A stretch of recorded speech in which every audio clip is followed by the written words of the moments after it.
हाय दोस्तों मैं आनंद भारद्वाज आप सभी का ज्ञानपुर चैनल में स्वागत करता हूं। दोस्तों हम लेखपाल की मुख्य परीक्षा के लिए ज्योमेट्री हमने स्टार्ट किया है और शायद ये मेरा 8वां या 9वां नहीं शायद 10वां लेक्चर है जो मेरे ज्योमेट्री पे है दोस्तों। और आज दोस्तों आपको पता है कि मैंने ज्योमेट्री के जो ट्रायंगल के कॉन्सेप्ट है मैंने पिछले लास्ट क्लास में सिमिलरिटी ऑफ ट्रायंगल बताया था, उससे रिलेटेड जो भी कॉन्सेप्ट बन सकता है पेपर में वो मैंने डिस्कस कर दिया था, समझा भी दिया था आप लोगों को। कुछ 2 3 4 प्रॉपर्टीज भी हमने कंक्लूजन बहुत अच्छे अच्छे मैंने आपको बताया, तो आप उन सारे प्रॉपर्टीज को याद करके रखिए। और दूसरी बात मैं आपको ये बता देता हूँ दोस्तों कि सिमिलरिटी के कल तो हमने कर लिए थे, अभी मैं आज कुछ क्वेश्चंस लेके आया हूँ। हम अभी इस पे और भी क्वेश्चंस करेंगे, जैसे कि मैंने बोला था कि कल की क्लास में कि सिमिलरिटी खत्म हो जाएगी तो उसके बाद हम इन पे प्रैक्टिस करेंगे। तो अभी हम ट्रायंगल के हो सकता है 3 दिन 4 दिन तक हम ट्रायंगल पे प्रैक्टिस क्वेश्चन करेंगे। और नियर अबाउट मुझे जो लगता है कि ज्योमेट्री के जब पूरा टॉपिक हम पढ़ लेंगे धीरे धीरे, अभी ट्रायंगल के बाद हम और भी चीजें पढ़ेंगे फिर उस पर क्वेश्चन करेंगे, तो मुझे लगता है 60 से 70 80 क्वेश्चन हम बहुत अच्छे अच्छे कर लेंगे। और आप सारे कॉन्सेप्ट प्रैक्टिस अभी जो मैंने बताया है कंक्लूजन, वो हर चीजें आप प्रैक्टिस क्वेश्चन में भी आप देखेंगे वो किस तरीके से अप्लाई हो रहा है। इसलिए मैं बोल रहा हूँ कि जितने भी फॉर्मुलेज हैं, जितने भी कंक्लूजन मैंने आपको बताया वो सारी चीजें आप याद करके रखिए। एग्जाम में जब चीजें आपको याद होंगी तब वो दिमाग में इतनी जल्दी क्लिक करता है, आपको याद नहीं रहेंगी चीजें तो एग्जाम में आपको दोस्तों क्लिक नहीं करेगा। तो आप मेरी बात मानिए, जैसे जैसे मैं कह रहा हूँ आप चीजें आराम से लेके चलिए, कोई जल्दीबाजी मत करिए। हमारा पूरा टारगेट है हमें 25 में 25 लेके आना है, और मैं आपको एश्योर कर रहा हूँ कि आप मुझे फॉलो करेंगे दोस्तों तो हम 25 में 25 गणित में लेके आएंगे लेखपाल में। और आप इस सब्जेक्ट के इंपॉर्टेंस को समझिए, क्योंकि यही एक स्कोरिंग टॉपिक है। पेपर थोड़ा सा भी लेवल थोड़ा सा बढ़ेगा तो आप समझ जाइएगा कि बहुत ड्रास्टिक चेंज ये लाएगा ये टॉपिक आपके मार्क्स में। तो चलिए दोस्तों देखते हैं, पहला क्वेश्चन ये है, मैंने लिखा है टू एग्जाम में, इसीलिए मैं व्हाइट बोर्ड पे मैं पहले से ही चीजें लिख के मैं लाता हूँ कि टाइम भी कम लगे आप लोगों का। जैसे देखिए मैंने एक क्वेश्चन लिखा है, थोड़ा शॉर्ट फॉर्म में मैं लिखा हूँ तो मैं आपको थोड़ा सा बता भी दे रहा हूँ। जैसे देखिए ट्रायंगल लिखा है, ट्रायंगल एबीसी है, इसमें कोण ए 90 डिग्री है, ए बी बराबर 16 सेंटीमीटर है। अब देखिए मैं इसको बना रहा हूँ, ठीक है। अब मान लीजिए मैं दोस्तों ये बनाता हूँ कि ट्रायंगल ये है आपका एबीसी, ठीक है दोस्तों, ये ट्रायंगल हो गया आपका एबीसी, ठीक है। कोण ए 90 डिग्री बोला है ना, तो कोण ए इसका मतलब क्या होगा, यहां होगा। अब ए इसको मान लिया हमने, बी इसको मान लिया, सी इसको मान लिया। ए 90 डिग्री है, ए बी बराबर कितना है 16 सेंटीमीटर है दोस्तों, ये कितना हो गया 16 सेंटीमीटर हुआ। ए सी कितना हो गया 12 है, ये आपका 12 हो गया, ठीक है। और D क्या है, D इसमें क्या बोला है दोस्तों, D is the mid point of A, ये PT मैंने लिखा है शॉर्ट फॉर्म में, D is mid point of AC। D क्या है, मिड पॉइंट है AC का, मतलब D कहाँ होगा, एक यहाँ पे होगा, यहाँ कहीं होगा ना D, AC का मिड पॉइंट है। आप सोचिए यदि D AC का मिड पॉइंट है तो यहाँ से यहाँ तक की दूरी कितनी हो जाएगी, ये इतनी, ये इतना 6 हो जाएगा, आप समझ गए होंगे। उसके बाद क्या बोल रहा है, DE जो है दोस्तों, आप जो ये दिख रहा है DE जो है ये क्या है, परपेंडिकुलर है सीबी पे। डीई जो है लाइन वो परपेंडिकुलर है सीबी पे। अब डीई लाइन जो है सीबी पे परपेंडिकुलर है, तो डी से कोई लाइन होगी तो दोस्तों ऐसे हो सकती है कि नहीं, ऐसे हो सकती है, ये ऐसे हो सकती है, और ये क्या है परपेंडिकुलर है, परपेंडिकुलर है सीबी पे। अच्छा अब आप देखिए आप क्या पूछा है, एरिया ऑफ सीडीई पूछा है, हमें सीडीई का एरिया बताना है। ये जो दोस्तों ये जो ट्रायंगल है ना, इस ट्रायंगल का हमको एरिया निकालना है। अब देखिए मैं आपको दोस्तों जिस तरीके से चीजें बताऊंगा बस ध्यान से चीजें समझते जाइए, हम हर कॉन्सेप्ट को समझेंगे और क्वेश्चन को हम हर एंगल से समझेंगे। पहले तो आप ये जान जाइए, अब ये क्वेश्चन दिया है, अब मुझे यदि इस ट्रायंगल का यदि एरिया निकालना है तो मुझे क्या पता होना चाहिए, इस ट्रायंगल का बेस वैल्यू पता होना चाहिए, आधार का मान पता होना चाहिए, और इसके परपेंडिकुलर का मान पता होना चाहिए, मतलब जो इस पे लंब पड़ा है उसका मान पता होना चाहिए। इसका मतलब है कि दोस्तों हमको इस रेखा की लंबाई पता होनी चाहिए और इसकी पता होनी चाहिए, तभी तो इसके एरिया निकाल सकते हैं, अदरवाइज तो एरिया निकलेगा नहीं। एरिया का फॉर्मूला क्या होता है हम लोगों ने पढ़ा था, एरिया क्या था, एरिया क्या था 1/2 होगा, यदि हम सीई को मान रहे हैं बेस, सीई इंटू क्या है डीई है, डीई है, यही होगा ना एरिया। इसका मतलब सीई और डीई हमको पता रहना चाहिए। अब आप इसमें समझिएगा थोड़ा सा अच्छे से। अब मैं दोस्तों अब इसमें सिमिलरिटी ऑफ ट्रायंगल लगाऊंगा, सिमिलरिटी का कॉन्सेप्ट लगाऊंगा, इसीलिए मैं आपको ये क्वेश्चन अभी करा रहा हूं क्योंकि लास्ट क्लास में हमने सिमिलरिटी डिस्कस किया है। अब इसमें सिमिलरिटी कैसे लगेगा आप ये सोचिए। सिमिलरिटी के लिए मैंने क्या बोला था दो त्रिभुजों में कोई भी दो कोण यदि बराबर है आपस में तो क्या हो जाएगा, ट्रायंगल आपस में सिमिलर हो जाएंगे, सिमिलर ट्रायंगल हो जाएंगे ना। अब मैं देखिए त्रिभुज ए बी सी की बात करता हूं, त्रिभुज ए बी सी की बात करता हूं। अब देखिए त्रिभुज ए बी सी और त्रिभुज सी डी ई की, ये त्रिभुज छोटे वाले त्रिभुज की बात कर रहा हूं, त्रिभुज सी डी ई की बात। दोस्तों ये जो दोनों त्रिभुज है ना, ये छोटा वाला त्रिभुज और ये पूरा बड़ा वाला त्रिभुज, ये क्या है, आपस में सिमिलर है, सिमिलर है। अब कैसे है मैं आपको पहले ये बता देता हूं। दो कोण बराबर होने चाहिए ना सिमिलरिटी के लिए, तो पहले हम ये देखते हैं। ये बड़े वाले त्रिभुज में दोस्तों जो ये कोण है, ये कोण है, ये क्या है, 90 डिग्री है। और इस छोटे वाले त्रिभुज में दोस्तों जो ये कोण है, आप देख रहे हो कि जो ये कोण है, ये कोण, ये कोण 90 डिग्री है, एक कोण हो गया बराबर। अब दूसरा कोण देखते हैं। इस बड़े वाले त्रिभुज में दोस्तों जो ये कोण सी है, इस बड़े वाले त्रिभुज के लिए क्या है, एक कोण है। और इस छोटे वाले त्रिभुज में भी जो ये कोण सी है, ये भी क्या है, बराबर है। तो ये जो कोण सी क्या है, कॉमन है दोनों ट्रायंगल के, तो ये तो बराबर होगा ही। दो कोण हमारे बराबर हो गए ना। तो जब दोस्तों दो कोण हमारे बराबर हो गए हैं, अब आप सोचिए ये कोण इसके बराबर हो गया, ये कोण कॉमन हो गया दोनों त्रिभुज में। तो जो ये कोण होगा दोस्तों, जो ये कोण बी होगा, ये वाला जो कोण होगा, ये क्या होगा, इसके बराबर हो जाएगा, इसके बराबर हो जाएगा। आप समझ गए, तीनों को बड़ा बराबर हो गए। अब इसमें क्या होगा, अब इसमें हम सिमिलरिटी ऑफ ट्रायंगल लगा देंगे। और इसमें क्या होगा, तब जो भी दोस्तों कोण बराबर है उनके सामने की जो भुजाएं होंगी उनका जो रेशियो होगा वो बराबर होता है, आपको ये याद रखना है। अब मैं क्या कर रहा हूं, मैंने जैसे आपको बताया था रेशियो लिखते समय आप ये चीज ध्यान देंगे कि ऊपर आप बड़े त्रिभुज का ले रहे हैं या छोटे त्रिभुज की वैल्यू ले रहे हैं, ये रखते समय आपको ध्यान रखना है। अब देखिए इस बड़े त्रिभुज में यदि मैं बात करूं तो 90 अंश के सामने कौन सी लाइन है, ये लाइन है, ये रेखा है, बीसी है, तो बीसी होगा अपॉन छोटे त्रिभुज में 90 अंश कहाँ है, ये है, इस छोटे त्रिभुज में 90 अंश है, इसके सामने भुजा कौन सी है, सीडी है, अपॉन सीडी हो जाएगा। एक रेशियो ये बन गया। अब ये रेशियो किसके बराबर हो गया, अब देखिए दोस्तों ये बड़े वाले त्रिभुज में कोण सी के सामने कौन सी लाइन है, ए बी है, हमने इसको ए बी रख लिया, ठीक है, फिर बटे कर दिया। इस छोटे वाले त्रिभुज में कोण सी के सामने क्या है, डीई है, अपॉन डीई कर दिया। ये बराबर किसके होगा, अब देखिए बड़े वाले त्रिभुज में दोस्तों कोण बी के सामने कौन सी लाइन है, ये पूरी इतनी है, एसी है, एसी लिख लिया, अपॉन अब ये कोण इसके बराबर था ना, तब इसके सामने की भुजा लेंगे। अब इसके सामने भुजा कौन सी है, सीई है, हमने सीई ले लिया, ठीक है दोस्तों। अब हमने यहाँ पे हम इसका वैल्यू रख देंगे। बीसी की वैल्यू क्या है, बीसी की वैल्यू क्या है यहाँ पे, अच्छा बीसी की वैल्यू मैंने आपको दोस्तों यहाँ पे क्लियर कर दूं।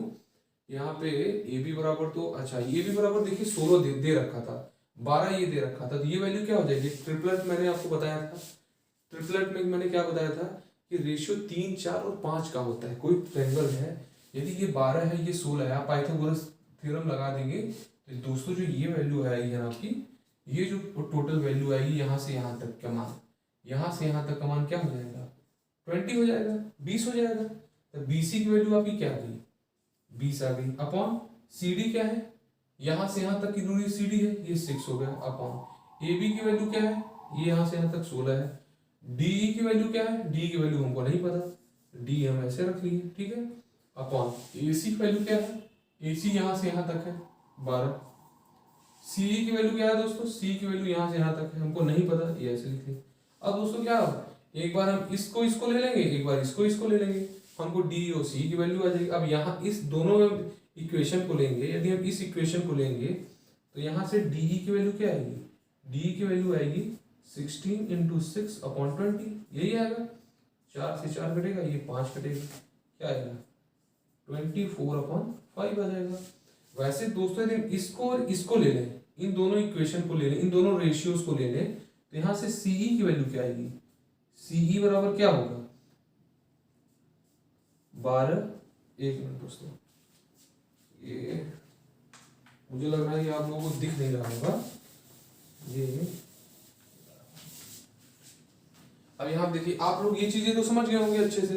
अब मैं आपको बता देता हूँ दोस्तों, यहाँ से डीई की वैल्यू हम लेंगे तो डीई बराबर क्या हो जाएगा 6 इंटू 6 अपॉन 20, तो ये वैल्यू क्या आ जाएगी 24 अपॉन 5, ये आ जाएगी। और इसको इस इक्वेशन को लेके दोस्तों यदि हम सीई की वैल्यू निकालें, सीई की वैल्यू निकालेंगे तो क्या आएगी 6 इंटू 12/20।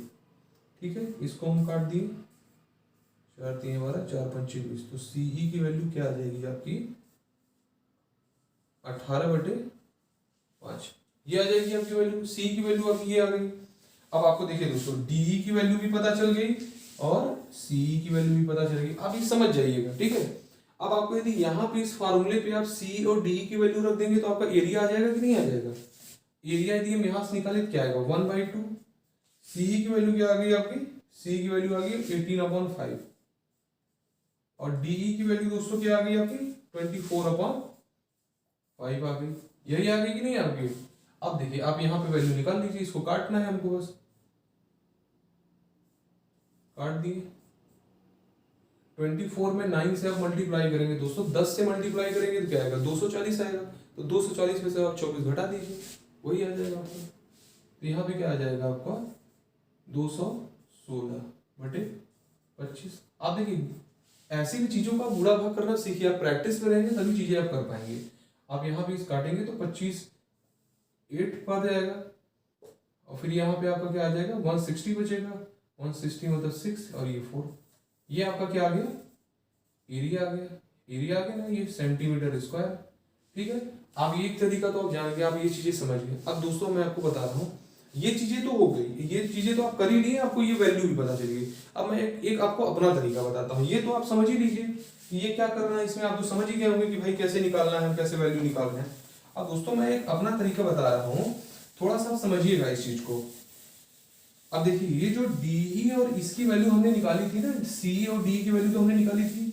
एक चीज था दोस्तों जो मैं आपको पिछले क्लास में बताया नहीं था, वो मैं अभी बता भी दे रहा हूँ। इसलिए मैंने कहा था कि जब मैं क्वेश्चन कराऊंगा तो कुछ चीजें और होंगी जो हमें पता चलेंगी, वो आप ऐड करना है आपको, हर फॉर्मूले में हर जगह आपको ऐड करना है। अब देखिए क्या होगा दोस्तों, देखिए सिमिलर ट्रायंगल में कॉन्सेप्ट होता है कि जो ट्रायंगल जो आपस में सिमिलर होते हैं, समरूप होते हैं, उनकी जो एरिया का जो रेशियो होता है वो करस्पॉन्डिंग साइड के रेशियो के स्क्वायर के बराबर होता है। आप ये बस समझिएगा। अब देखिए क्या होगा, एबीसी का जो एरिया है और सीडीई का जो एरिया है, मैं एरिया को ए आर से रिप्रेजेंट कर रहा हूं, area of A B C upon area of दोस्तों सी डी ई, इन दोनों का जो दोस्तों रेशियो होगा ना, ये बराबर होता है किसके, करस्पॉन्डिंग साइड के, करस्पॉन्डिंग साइड के स्क्वायर के। अब यदि मैं ये बात करूं दोस्तों कि ये 90 डिग्री के सामने कौन सी भुजा है, ये है सीबी यानी बीसी है, तो बीसी के स्क्वायर अपॉन इस छोटे वाले त्रिभुज में 90 डिग्री के सामने कौन सी भुजा है, ये भुजा है सीडी है, इसका मतलब सीडी का स्क्वायर। इनके रेशियोज के बराबर होता है। आप ये समझ गए, ये समझ गए। ऐसे ही हम अगले भुजा का भी लिख सकते हैं। ऐसे ही ये जो होगा ना दोस्तों, मेरे कहने का मतलब है कि जैसे मैंने एक भुजा का लिखा है, एक साइड का मैंने स्क्वायर करके बताया है, ऐसे और साइड के भी स्क्वायर के बराबर होगा ये रेशियो। ठीक है, तो वो मैं इतना नहीं लिख रहा हूं मैं। अब इसको आप समझिएगा, इस चीज को आप समझिएगा यहाँ पे क्या करना है।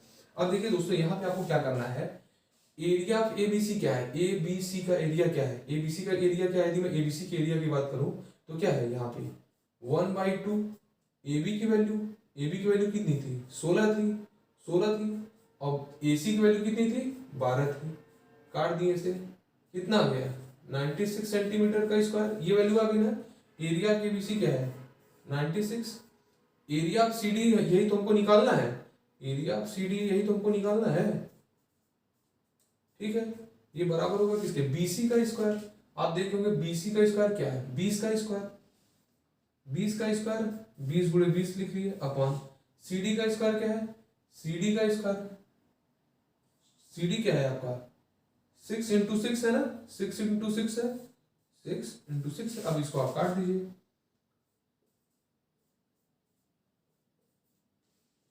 ये कट गया आपका, ये कट गया। अब देखिए एरिया ऑफ CD क्या होगा दोस्तों, एरिया ऑफ CDE क्या होगा 96 इंटू 9 अपॉन 100, यही तो होगा ना। अब यहां से दोस्तों आपकी वैल्यू क्या आ जाएगी, अब यहाँ पे आप मल्टीप्लाई कर दिए, 9 में 6 से मल्टीप्लाई करेंगे तो क्या आएगा 9 चौक 54 का 4, हाथ से लगा 5, 9 9 81, 81 5 86 और 2 अपॉन में क्या है 100 है, तो मतलब 2 अंक के बाद 10 बना लग जाएगा, यहाँ पे 10 बना लग जाएगा, ये आपका आंसर आ गया। आप समझ गए होंगे मैं क्या कहना चाह रहा हूँ। ये चीज भी आप जानते रहिए। ये सब चीजें देखिए आपको जानना, ये सब धीरे धीरे देखिए आपको समझ में आएंगी।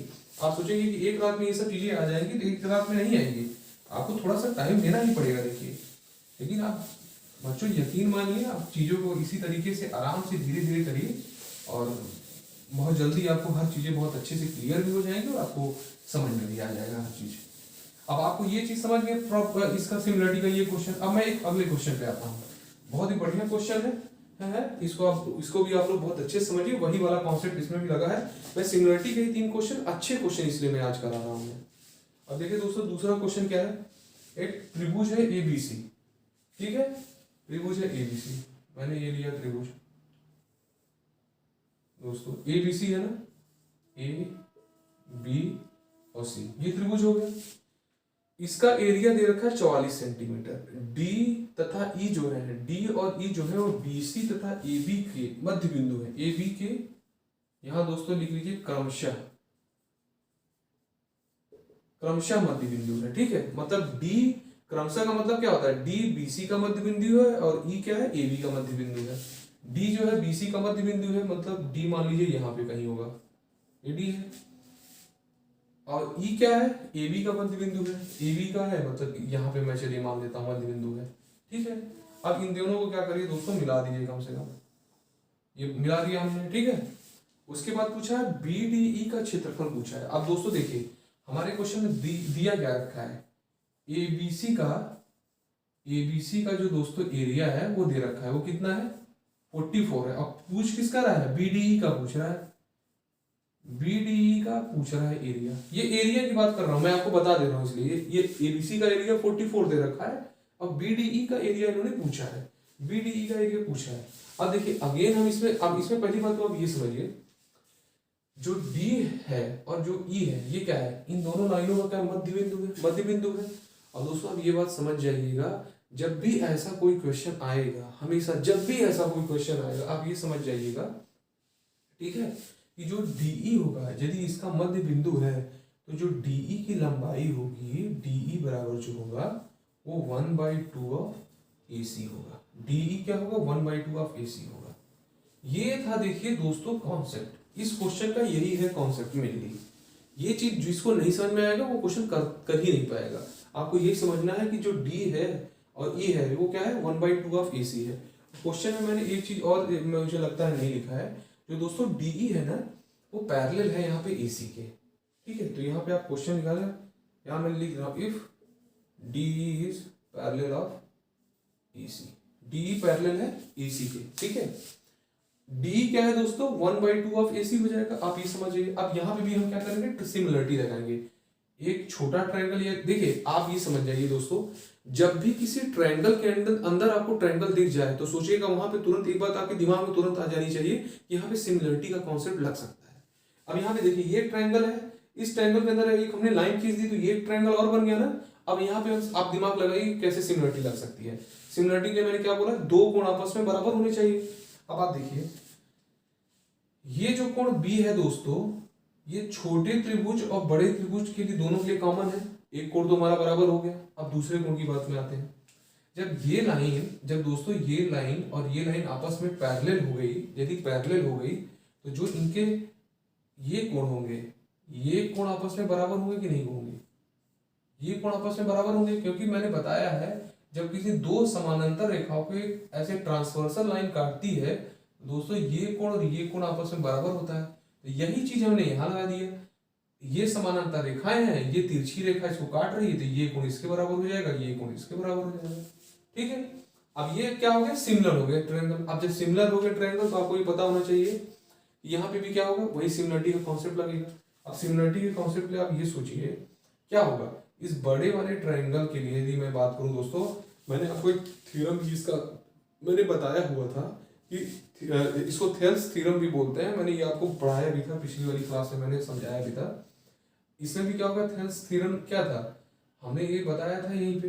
अब देखिए यहाँ पे यदि बड़े वाली त्रिभुज की बात किया जाए, बड़े वाली त्रिभुज की बात किया जाए, ठीक है, इस कोण के सामने कौन सी लाइन है, ये लाइन है ना, तो AB है।